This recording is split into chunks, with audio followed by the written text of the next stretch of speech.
te lung leng to big lola chu thi ni pom lai di to na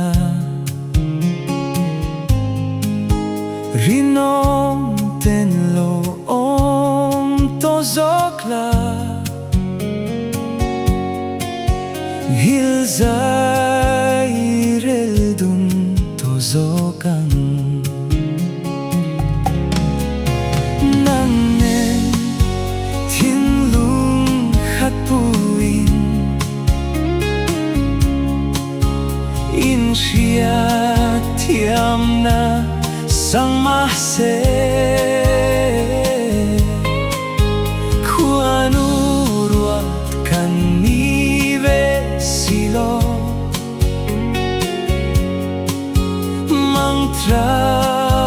MANGTHA mai le NGAIHBER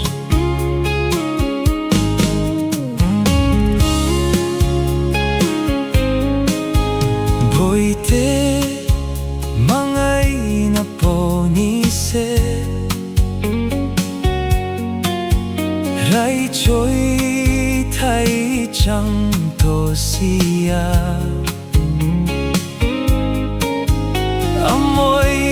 to lo ve kan tan hian Hmangaihnaah tlang selan ka phalo nang nen thiên lung khát puin in shia thiam na sang ma se Khuanu ruat kan ni ve silo MANGTHA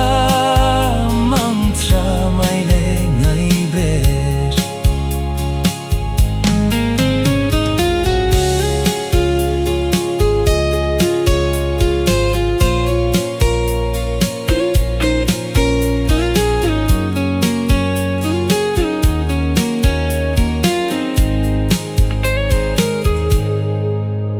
boi te thin lai zong ana ang ke som vek ma se apoilo dua ta kan chom puitlin chuan ne siam tu dulo sualani nang nen thiên lung khát puin in shia thiam na sang ma se Khuanu ruat kan ni ve silo MANGTHA mai le